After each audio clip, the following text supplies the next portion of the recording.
Olá, caros alunos! Vamos agora para mais uma aula de História.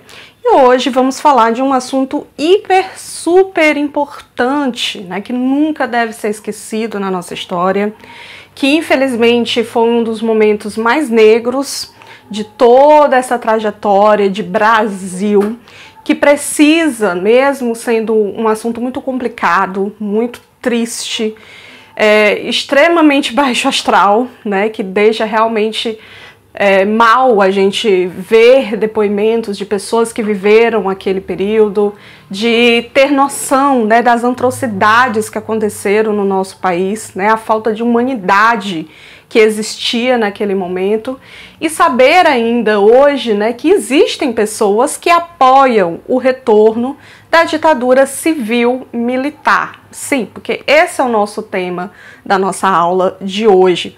Inclusive é até importante a gente falar nesses termos, né, porque com certeza você já deve ter ouvido falar desse período longo, né, da nossa história brasileira e recente também, como ditadura militar, o regime militar.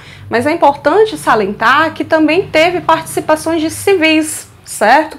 E esses civis vão ser muito importantes para que esse golpe fosse dado em 1964.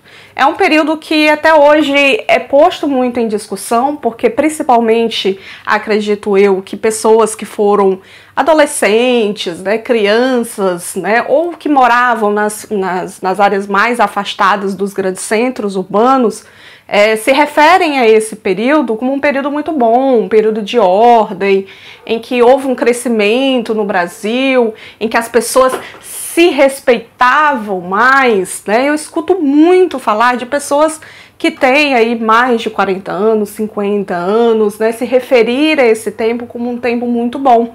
Mas isso a história também vem explicar, né? Por que há essa nostalgia com relação a esse período, né, de 1964 a 1985, que foi o período de duração da ditadura militar. Mas antes da gente entrar nessa discussão, né, eu quero lembrar aqui para vocês, né, que tudo não aconteceu por acaso. Primeiro, foi um golpe, né, que não é de acordo com o que é correto, de acordo com o que é lá na lei, né? Como por exemplo, eu recebi um golpe no celular, né? Caí num golpe aqui de um bandido, né? Tá indo contra a ordem correta. Então, golpe é algo errado, ilegal, porque tá indo contra a lei, certo? Ele foi dado pelos militares naquela época, mas tem todo um contexto por detrás. Lembrando que a gente está no período de Guerra Fria, né? Inclusive a gente tem uma aula sobre Guerra Fria aqui. É importante que você assista essa aula para você entender todo o contexto mundial naquele momento, né? O mundo estava fervendo, a década de 60, 70 foi horrorosa no mundo inteiro, né? Porque estavam vendo diversas guerras e uma guerra ideológica, né? Capitalismo contra socialismo. E aqui na América Latina, né, sempre a gente teve esse domínio muito forte dos Estados Unidos, né, esse imperialismo moderno, como a gente pode se referir, né, com relação a esses outros países americanos. Então os Estados Unidos sempre impôs aqui as suas vontades, ainda hoje, mas naquela época principalmente, tá?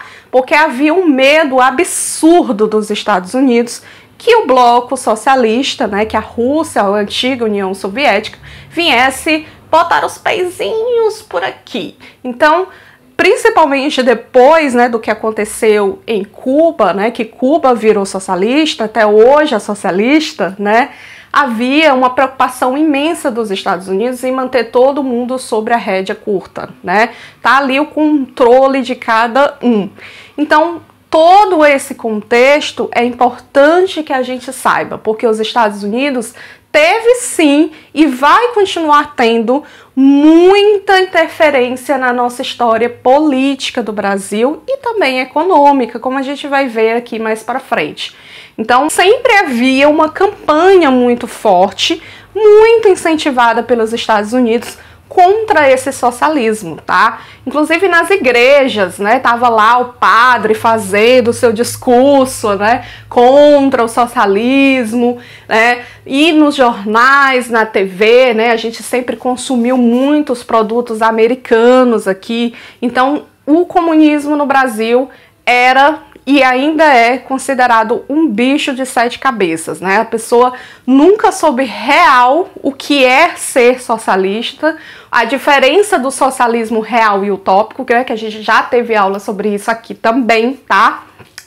Para realmente entender o que realmente era aquele bicho, né? Se ele realmente era tão assustador assim. Então, na real, houve uma grande e forte campanha contra esse comunismo. Então, se a gente fala, né, da participação civil aqui nesse golpe do regime militar, a gente tem que ressaltar também a importância que a Igreja Católica teve para que isso acontecesse, né?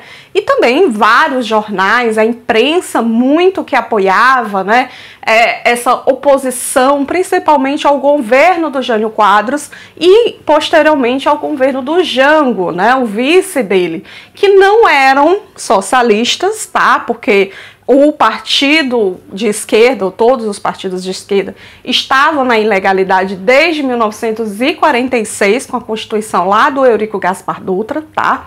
Mas que sempre qualquer coisa que acontecia era culpa do lado esquerdo, né? Sempre era culpa do comunismo, do socialismo e tal.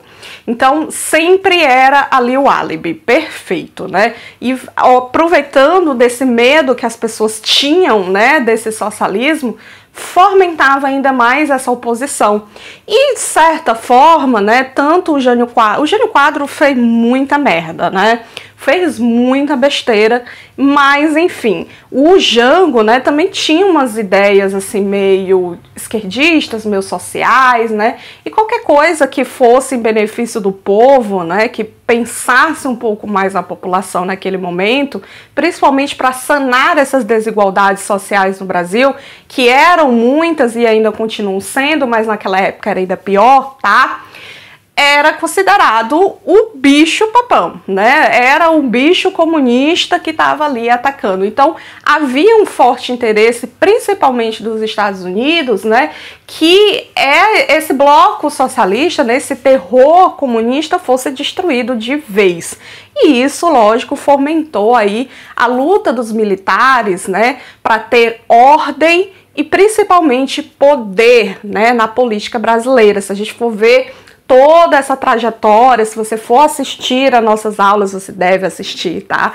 De 1889 até agora, 1964, você vai ver que sempre os militares estão ali participando da política brasileira, muitas vezes de forma ilegal, né? Através de golpes, porque poder todo mundo quer, né? Enfim, então todo esse contexto era necessário para que houvesse, então, em 1964, a aplicação desse golpe, tá? A destituição do governo de Jango Goulart, tá? Que foi feita de uma maneira horrorosa, né? Inclusive considerada ilegal nos tempos de hoje. O que é isso, Vicente? Militares radicais? Exatamente. Essa é a foto de uma revolta que aconteceu em 1963, lá em Brasília. 500 sargentos do Exército, da Marinha, da Aeronáutica protestaram contra uma decisão do Supremo Tribunal Eleitoral. Peraí, que decisão? É uma decisão que anulava a eleição de candidatos sargentos, que na época era ilegal. A rebelião dos sargentos foi controlada rapidamente, mas ela era um sintoma de que a disciplina militar não andava muito boa. Por essa época, setores civis e militares já estavam se unindo para articular a derrubada do governo João Goulart. O líder da conspiração era o general Humberto de Alencar Castelo Branco. O governo João Goulart enfrentava cada vez mais dificuldades. Os setores nacionalistas e de esquerdas mais radicais exigiam a implantação imediata das reformas de base. Os moderados começavam a olhar com desconfiança. Em 13 de março de 1964, que aliás era uma sexta-feira, 250 mil pessoas se reuniram diante da estação ferroviária da Central do Brasil, no centro do Rio de Janeiro. Foi o famoso Comício da Central. Até o presidente João Goulart estava presente naquela manifestação de apoio popular às reformas de base. Jango fez um discurso anunciando os decretos de desapropriação de terras e estatização das poucas refinarias privadas de petróleo que ainda existiam. Jango também prometeu enviar para o Congresso um projeto de reformas, decretando o tabelamento de aluguéis e o controle de preços. Nossa, Vicente, isso aí deve ter deixado muita gente de cabelo em pé. Ah, e como? Você nunca ouviu falar da Marcha da Família com Deus e pela Liberdade? Olha aqui, ó. 500 mil pessoas fizeram uma passeata em São Paulo para protestar contra o governo de Jango. Agora, quem é essa gente toda? Ah, era basicamente gente da classe média. Quem organizou a marcha foram os movimentos femininos e tiveram apoio do governo de São Paulo, de setores da igreja, da Fiesp e da sociedade rural brasileira. Nossa, só faltavam os militares, Vicente. Ah, nem isso, eles já estavam chegando. 1964. Um golpe de Estado derruba o presidente João Goulart. Os militares envolvidos afirmam que o objetivo do golpe é restaurar a disciplina e a hierarquia das Forças Armadas. E também evitar que inimigos internos do país implantem o comunismo através de uma revolução. Os militares não achavam que o Brasil estava ameaçado por inimigos estrangeiros, e sim por brasileiros que queriam substituir o capitalismo por outra ordem social e econômica. Esses inimigos brasileiros que queriam substituir a ordem econômica eram chamados pelo nome genérico de comunistas. Para implantar o comunismo, ainda segundo os militares, os comunistas iriam subverter a ordem existente através de uma revolução. É importante a gente ressaltar, né, que infelizmente o golpe militar ele durou 21 anos, né, um período longuíssimo, um dos mais longos, né, da história brasileira, mas de ditadura a gente entende, né, infelizmente ditadura a gente entende, a gente já tinha tido a ditadura Vargas, né, durante o Estado Novo, ali de 37 a 45, a nossa república nunca foi realmente muito democrática, né, convenhamos, mas era algo que a gente já estava acostumado teoricamente, né? Mas essa com certeza foi a pior, a mais violenta, a mais autoritária, um período realmente muito sombrio e negro na nossa história, que a gente precisa falar o que realmente aconteceu, porque a história tá aí, né? Ela existe, infelizmente, para tocar na ferida, para que essas feridas, mesmo que estejam em processo de cicatrização, tá? Elas devem estar ali, mesmo a cicatriz, para poder a gente lembrar que ela existiu e para a gente não cometer os mesmos erros, né? Vamos lá, a gente pode dividir o governo militar, né, em dois momentos. Os 10 primeiros anos, de 1964 a 1974, a gente pode até nomear, né, de anos de chumbo, porque realmente... e foi tiro, porrada e bomba, tá? Foi realmente um período em que foi uma verdadeira chacina aqui no Brasil, sério, tá? E nós temos o período de 74, ali quase no fim da década de 70 até meados da década de 80, em que a gente vai ter essa reabertura política, né? Então a gente tem aí esses dois momentos, ok? Mas vamos voltar lá de novo para 1964. O primeiro presidente foi o Castelo Branco, né, que era um militar que assumiu o poder aí, né, durante esses 4 primeiros anos da ditadura militar. E uma marca muito registrada, né, desses períodos de anos de chumbo, primeiro, tá? Era um governo extremamente autoritário, né? Todo golpe que se dá, né, tem que ser ali imposto. E para ser imposto, porque é algo ilegal, não está lá na lei, certo? Tem que ter violência, né? Tem que fazer com que as pessoas respeitem essas ordens, né? E principalmente, né, que elas sigam esses comandos, mas porque elas temem mais do que qualquer coisa, né? Então todo golpe vem cercado de autoritarismo, de violência, né? Então foi um período realmente de perseguições, principalmente, né, a partidos de esquerdas, pessoas ligadas ao comunismo, mas não só isso, vai chegar um tempo aqui nesses anos de chumbo, né, que qualquer brasileiro, tá? Estava sujeito a ser o inimigo do governo militar, ser perseguido, preso, morto, né? E se a melhor das situações, mandado para fora do Brasil. Se você fosse mandado para fora do Brasil, agradecida, obrigada a Deus, né? Porque era o menos mal que você poderia ocorrer, né? Só para vocês terem uma ideia, até hoje existem pessoas que estão desaparecidas há mais de 40 anos, há mais de 50 anos, que a família nunca soube o que realmente aconteceu com essas pessoas, e temos uma comissão da verdade, né, que está aí investigando casos e casos, e muitos casos assombrosos que aconteceram naquela época que ainda não tiveram solução.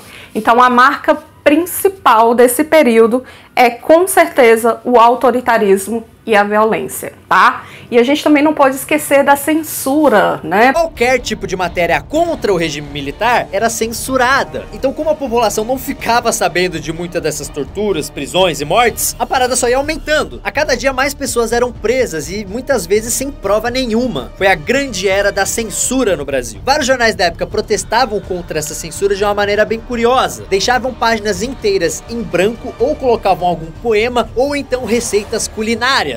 Porque a mensagem ficava clara, se tinha alguma dessas coisas ali, era porque tinha alguma matéria que foi censurada. Então às vezes você pegava o jornal e a primeira página inteira era uma receita de bolo ou um trecho de Os Lusíadas. Aí você já sabia que ali era para ter uma matéria que o governo não quis que ninguém lesse. A censura também pegou pesada com os artistas daquela época, porque tudo que eles produziam tinham que passar pelos censores do governo. E nesse ponto músicos como Chico Buarque, Caetano Veloso e Gilberto Gil foram geniais, porque os caras faziam músicas criticando o governo, mas muitas vezes de uma forma que os censores não percebiam e deixavam passar. Na verdade, alguns desses censores eram bem burros, né? Porque olha esses exemplos. Acorda, amor, eu tive um pesadelo agora. Sonhei que tinha gente lá fora, batendo no portão, que a aflição era dura. Numa muito escura viatura, minha nossa santa criatura, chame, chame, chame, chame, chame o ladrão, chame o ladrão. E eu digo não, e eu digo não ao não, e eu digo é proibido, proibir, é proibido, proibir, é proibido, proibir, é proibido, proibir. Há soldados armados, amados ou não, quase todos perdidos, de armas na mão. Nos quartéis lhes ensina uma antiga lição de morrer pela pátria e viver sem razão. Todo mundo era vigiado 24 horas por dia. Jornais eram lá vigiados, jornalistas eram presos, estudantes eram ali alvos da polícia, professores, né, principalmente das disciplinas de humanas, né, que passaram a ser cortados, né, dos currículos aí com medo do que pudessem, né, estar sendo ensinado nas escolas, né. Então, até novelas e filmes, né, tinham ali a tesoura do governo militar, com medo, né, de qualquer coisa que fosse dita.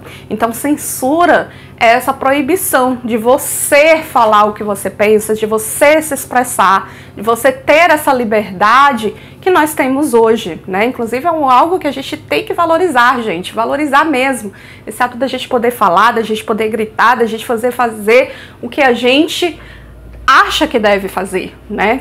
Logicamente não confundir com libertinagem, tá? Mas enfim, tem que valorizar essa liberdade, porque naquela época essa liberdade não existia, tá? Era completamente controlada pelos militares, né? Para justamente fundamentar esse golpe, certo?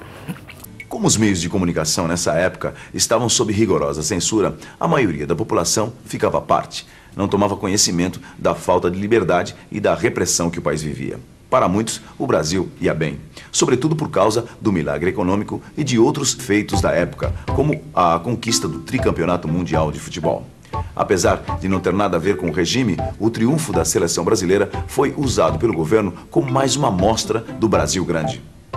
A propaganda do regime estava por toda parte. E assim... mata o cidadão, prende, mas ninguém sabe o que aconteceu, porque lá na televisão, no rádio, no jornal, estava passando uma imagem que valorizava os símbolos nacionais, né? Cantar o hino, valorizar a bandeira, né? Tudo relacionado ao Brasil, esse forte nacionalismo, né? Essa propaganda de feitos do governo, passar uma imagem que era quase inexistente na vida real, né? É como se fosse um mundo paralelo que estava sendo colocado ali para as pessoas, para que elas achassem que nada de ruim estava acontecendo, né? Impedir, né, que as pessoas soubessem todos os crimes e as atrocidades que estavam feitos ali na esquina de casa, né? E para poder as pessoas verem, né, sentirem que não havia essa repreensão, né, que estava tudo muito bom e maravilhoso. O que vem embasar, né, inclusive, essa opinião, né, de muitos jovens daquela época, né, crianças, na nossa época tinha mais respeito, a gente chegava, beijava a bandeira, né, tinha a disciplina do OSPB, né, a gente estudava sobre os grandes heróis nacionais, né, tinha ali, cantava o hino nacional, tinha oração, a gente respeitava mais os pais, essa nostalgia embasada por essa forte propaganda que existia do governo militar, que fazia com que as pessoas imaginassem que estavam vivendo num outro mundo que não existia, certo? Vamos parando nessa primeira parte aqui, a gente vai continuar numa outra parte, tá? Falando sobre um pouco mais, né, sobre essa censura, sobre esses movimentos que vão tentar aí rebater essa ditadura, sobre o final dela numa outra parte, tá? Mas espero que você tenha entendido, mande as suas dúvidas aqui pelos comentários, curta, compartilhe, dá esse apoio pra gente, tá? Um beijo e até a próxima!